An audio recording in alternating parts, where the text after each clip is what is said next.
Olá, alunos da terceira série do ensino médio, sejam bem-vindos a mais uma aula de artes. Eu sou a professora Arlene Azulay e vou acompanhá-los nesta aula.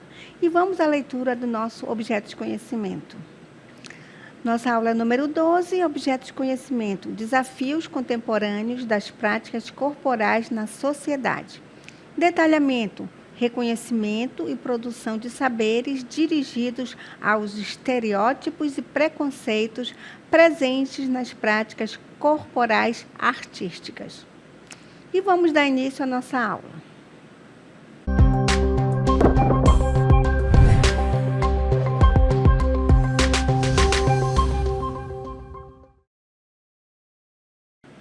Então, aqui ao meu lado nós temos o conteúdo dessa aula, que é reconhecimento e produções de saberes dirigidos aos estereótipos e preconceitos presentes nas práticas corporais artísticas.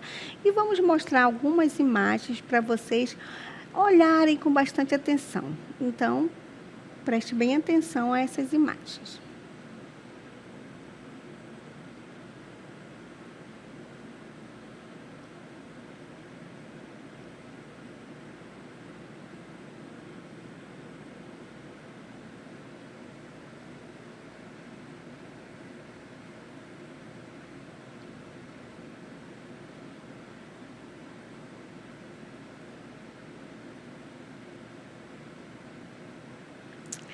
Então, o que chamou sua atenção? Quem está sendo representado? Como?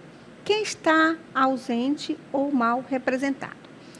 Então, como vocês observaram nas imagens, nós vivemos em uma sociedade que impõe padrões de beleza, comportamento e identidade a todo momento. Esses padrões também se infiltram na arte, especialmente nas práticas corporais, como dança, teatro e performance. É preciso reconhecer que essas manifestações não são neutras, elas podem reforçar preconceitos ou combatê-los. A questão é, o que estamos escolhendo reproduzir? Estereótipos relacionados ao corpo, gênero, raça e classe ainda são comuns nas produções artísticas. Muitas vezes, apenas certos corpos são vistos como adequados para a dança ou palco. Enquanto isso, corpos acima do peso, pretos, portadores de necessidades especiais, são excluídos ou caricaturados. Além disso, manifestações culturais não hegemônicas, como dança afro-brasileiras ou indígenas, seguem sendo desvalorizadas em comparação com estilos europeus ou clássicos. Então, vocês sabem o que é estereótipos? Então, vamos conceituar. Então, o estereótipo é um atalho mental que molda a percepção do mundo e dos grupos sociais que nele existe de forma simplificada e generalizada. Eles são reproduzidos culturalmente, interferem grande parte das vezes inconscientemente nas relações sociais, produzindo uma crença rígida, às vezes exagerada, sobre um grupo de pessoas com características comuns, mas que também pode ser aplicada a cada indivíduo pertencente ao mesmo grupo. Vamos agora apresentar para vocês alguns tipos de estereótipos. Por exemplo, de gênero, nós temos religioso, ético ou racial, etário, capacitista ou estereótipo socioeconômico. Vamos dar alguns exemplos. Por exemplo, os homens não sabem cuidar de criança. Isso é um estereótipo de gênero. Será que os homens não sabem cuidar das crianças?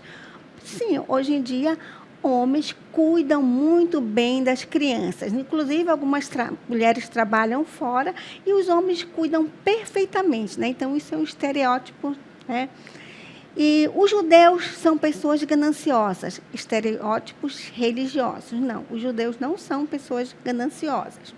Por exemplo, os quenianos são todos talentosos em corrida de rua, estereótipo ético ou racial. Nem todo queniano é talentoso em corrida, alguns não são, certo? Então, isso é um estereótipo racial. Os indígenas são preguiçosos e não gostam de trabalho duro, estereótipo ético ou racial. Os indígenas são muito trabalhadores, inclusive eles caçam, certo? Eles pescam, eles constroem as suas próprias casas e estão constantemente ali trabalhando. Então, isso aí é um estereótipo étnico, desculpa. Os idosos não conseguem aprender coisas novas, estereótipo etário. Será que os idosos não conseguem aprender coisas novas? Inclusive, os juízes, certo, já têm uma certa idade. Por exemplo, quem entra na academia de letras já são pessoas com uma certa idade. Então, eles estão sempre aprendendo, sempre escrevendo ali. Então, isso aí é um estereótipo etário. Os jovens são pessoas irresponsáveis e rebeldes, estereótipo etário. Nem todo jovem é irresponsável. Inclusive, existem jovens que já sustentam a família inteira, certo? Então, são muito responsáveis e não são rebeldes, são muito responsáveis. Por exemplo, políticos são todos ladrões, estereótipo profissional. Nem todo político é ladrão, certo? Existem políticos muito honestos. As pessoas portadoras de necessidades especiais são incapazes de fazer as coisas por si. Estereótipo capacitista. Então, pessoas com capacidades especiais fazem todos os tipos de trabalho, inclusive dirigem, tem até piloto de avião, ou seja, eles se reencontram, certo? E eles estão em todas as atividades. Vamos agora falar sobre comunicação de massa e mídia. O uso de generalizações e estereótipos é encontrado tipicamente na televisão, no rádio, no cinema, nos jornais, nos livros, nas revistas e principalmente nas redes sociais e da internet. Por exemplo, mulheres são frequentemente representadas em papéis que reforçam a fragilidade e a sensualidade, enquanto homens são ligados à força e ao protagonismo. Esses padrões limitam a diversidade e empobrecem o valor simbólico da arte.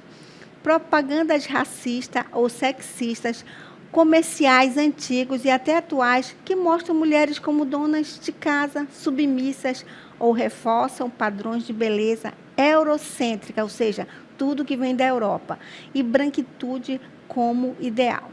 Então, a mídia, ela tem o poder de retratar e ampliar certos grupos ou indivíduos, criando representações estereotipadas que podem influenciar a opinião pública e reforçar preconceitos sociais. Por exemplo, se a mídia rotula uma determinada comunidade ou etnia como criminosa ou perigosa, essa etiqueta pode criar uma percepção negativa, generalizada, sobre todos os membros desse grupo, mesmo que apenas alguns indivíduos tenham se envolvido em atividades criminosas. Por exemplo, no Rio de Janeiro, existem várias facções e que moram em determinadas comunidades. Então, todas as pessoas que moram naquele bairro, naquela comunidade, é vista como criminosa. Não, existem pessoas muito honestas, certo? Então, muitas vezes, a mídia, por exemplo, ela cria, certo, representações estereotipadas dessas pessoas. Vamos agora falar sobre estereótipos de gênero, raça, corpo e classe. Eles estão presentes em muitas manifestações artísticas. A ideia do corpo ideal, magro, jovem, branco, ágil, ainda domina espetáculos de dança e publicidade, excluindo corpos acima do peso, pretos, portadores de necessidade especial ou de outras expressões de identidade. As práticas corporais artísticas, como a dança, o teatro e a performance, sempre foram expressões ricas da cultura humana. Elas refletem emoções históricas, identidades e forma de ver o mundo. No entanto, essas práticas também podem reproduzir estereótipos e preconceitos enraizados na sociedade, muitas vezes de forma invisível ou naturalizada. Às vezes, o preconceito acontece mesmo sem querer. Alguém pode repetir o que ouviu de outra pessoa sem pensar. Por isso, é importante pensar antes de falar e entender que cada corpo é único e pode se expressar de muitos jeitos. Reconhecer esses aspectos é o primeiro passo para transformar a arte em uma ferramenta de inclusão, resistência e consciência crítica. Vamos falar agora sobre uma prática corporal, o balé clássico. Então, o corpo ideal de uma bailarina clássica é magro, longíneo, sem curvas, com membros finos e alongados. Esse padrão é imposto pelo balé e é o que as empresas de balé exigem para que as bailarinas sejam profissionais. Vamos mostrar agora um corpo ideal de uma bailarina clássica. Então, como vocês podem ver aqui, é o corpo ideal, magro, longíneo, branco. Então, tem essas regras aí para que uma bailarina possa ser profissional, é uma exigência do balé clássico. E vamos mostrar agora um espetáculo de dança, certo? Chamada o Cisne Negro, certo? Então, o balé ele evoluiu de tal forma em que o físico magro, longíneo, sem curva, é privilegiado e preferido na maioria dos âmbitos. Ainda hoje, pequenas mudanças estão acontecendo, mas mesmo assim é possível encontrar inúmeros casos de repressão. Natalie Portman, que integrou uma bailarina no filme Cisne Negro, fez questão de ressaltar as duras dietas às quais se submeteu para igualar seu físico àquele esperado de uma bailarina clássica. A atriz perdeu cerca de 10 quilos para poder fazer o filme. Então, Mr. Copeland foi a primeira afrodescendente da história a representar o papel de Firebird no clássico composto por Stravinsky, O Pássaro de Fogo. Em 2015, tornou-se a primeira afro-americana a subir ao mais alto ranking do American Ballet Theatre. Então, aqui temos uma imagem aqui dessa bailarina, Misty Copeland, que ela tornou-se um exemplo de determinação, perseverança para muitas outras aspirantes a bailarina, além de inspiração para o mundo todo. Então, Misty Copeland, que começou a dançar tardiamente para a média, com 13 anos, Copeland vem quebrando paradigmas e padrões por onde passa. Recebeu inúmeras justificativas e ouviu recusas após recusa.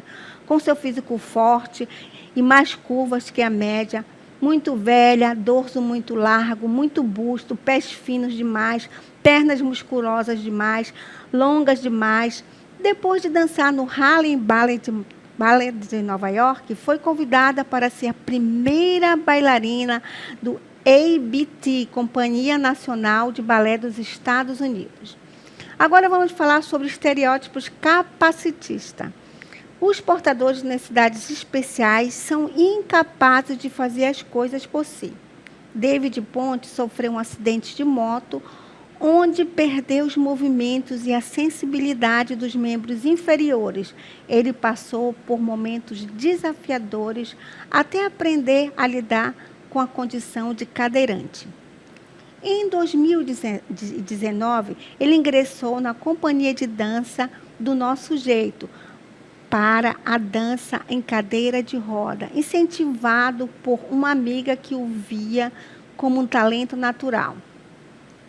Em 2021, veio a chance de disputar a primeira competição internacional do World Cup em Gênova, na Itália, fazendo parte do time Brasil. Ele conquistou 2 medalhas, uma de prata e a outra de bronze, nas modalidades de módulo livre e convencional. E vamos mostrar agora umas dançarinas cadeirantes para vocês. Como vocês podem ver, é possível dançar sim de cadeira de roda. Então, não existe esse estereótipo de capacitista, certo? Então, as pessoas com deficiências, elas podem fazer o que quiserem, certo? Então, preconceitos culturais de determinados grupos são desvalorizadas ou consideradas inferiores.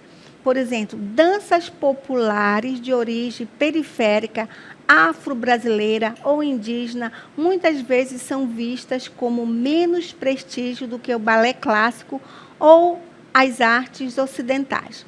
Isso revela um olhar colonizado e discriminatório que hierarquiza corpos e expressões artísticas.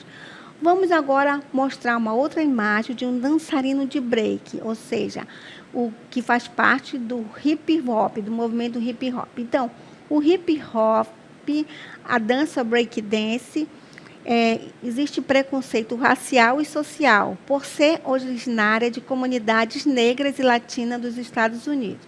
Sofre preconceito similar ao funk no Brasil.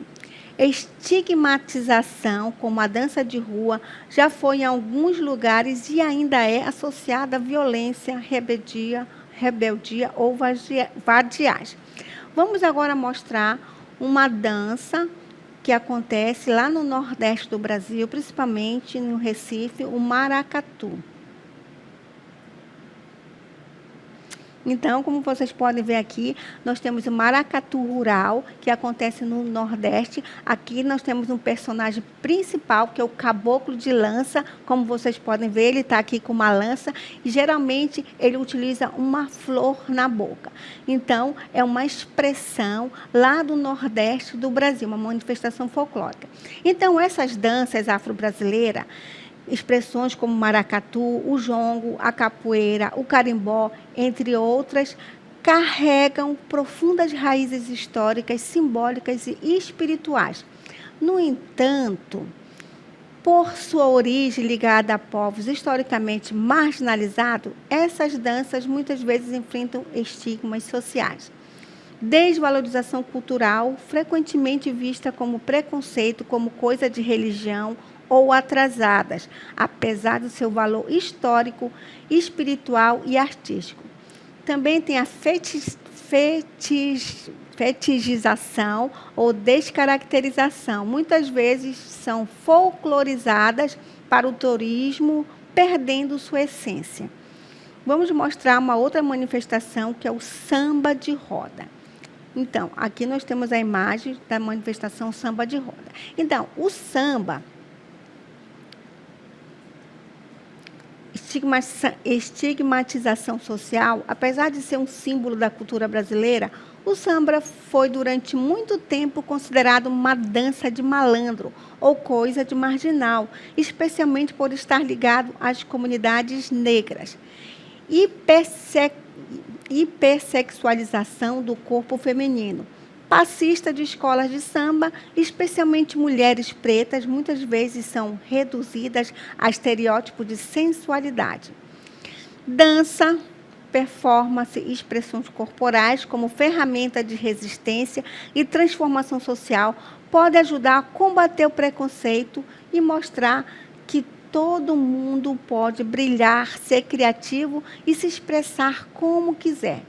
Respeito, valorização da diversidade corporal e cultural. Refletir sobre esses impactos desses estereótipos na construção da identidade e no respeito à diversidade, representatividade e identidade. Em tempos marcados por discursos de ódio e exclusão, a arte corporal critica se afirma como um campo de resistência e liberdade. Reconhecer os preconceitos que nos atravessam e transformar isso em conhecimento e criação é, em si, um ato revolucionário.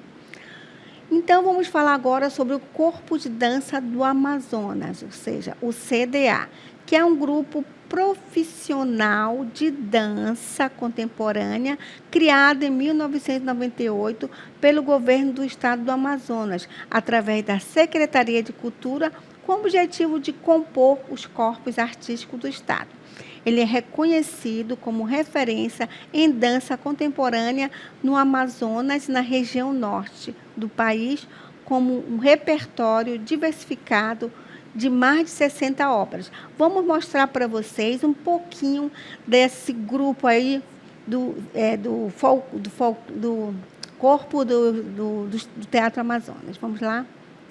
Saem da festança pra nunca mais voltar aqui.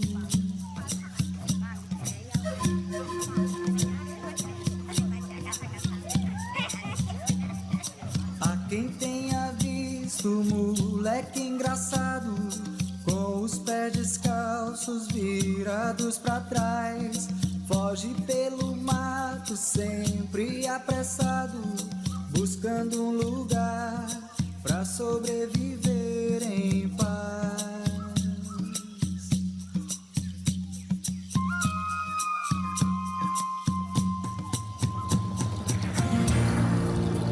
Minha floresta de histórias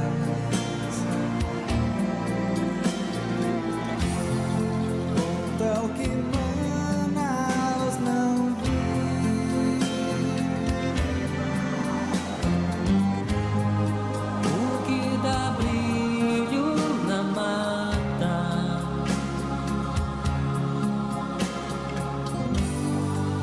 se apagou por um fio. A noite é uma moça que namora o dia e só se encontram nessa harmonia. A cabocla linda quem canta a floresta nas noites de lua é Vitória Régia. Um canto mais doce rasga o coração. Foi o Irapuru quem cantou essa canção. Então, esse é o grupo de dança do Amazonas. Então, reconheceram alguns personagens aí? Então, o CDA, ele busca difundir a dança, promover a pesquisa, o desenvolvimento de projetos culturais e a formação de um público crítico, sempre valorizando a singularidade da Amazônia e a diversidade cultural. Vamos falar um pouco agora dos bailarinos aqui do Amazonas. Aqui temos a imagem de Marcelo Gomes e Julie Kent. Então, bailarinos do Amazonas. Embora se diferencie de seus ancestrais que dançavam em preparação para a guerra, em celebrações, em rituais sagrados, os bailarinos amazonenses não escondem suas raízes e quão elas têm influenciado a forma com que executam sua arte. Então, vamos mostrar mais uma vez o Marcelo Mourão Gomes. Vamos lá? Então, nascido em Manaus, ele integra o América Ballet Theatre ABT em Nova York desde 1997. Ele tornou-se bailarino principal em 2002, consolidando-se nos palcos globais. Em 2024, ele doou suas sapatilhas ao acervo do Teatro Amazonas, um gesto simbólico que reforça sua ligação com a terra natal, apesar de viver hoje na Alemanha. Temos também o Wallace Jones, atualmente morando na Alemanha e atuando como solista do National Ballet em Luneburg. Ele conta que fazia aulas de atuação no Teatro Américo Alvarez, em Manaus, quando a professora e atriz Amanda Muniz o incentivou a fazer aulas de dança.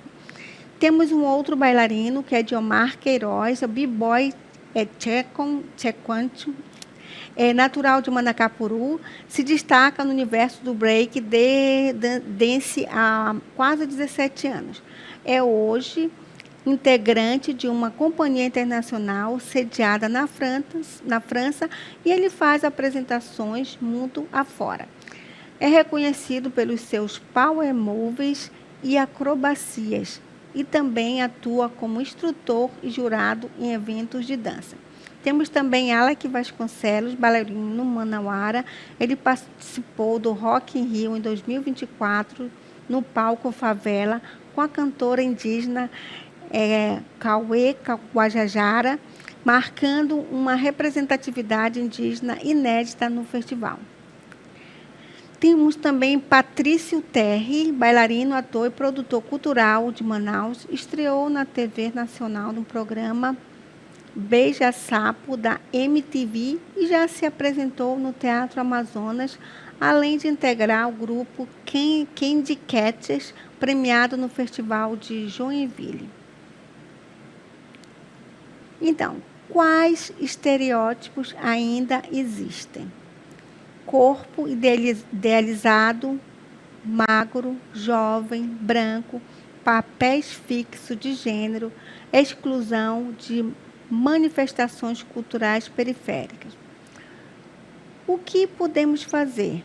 Valorizar todas as formas de corpo e expressão, questionar padrões impostos, criar com liberdade e consciência e transformar a arte em espaço de inclusão.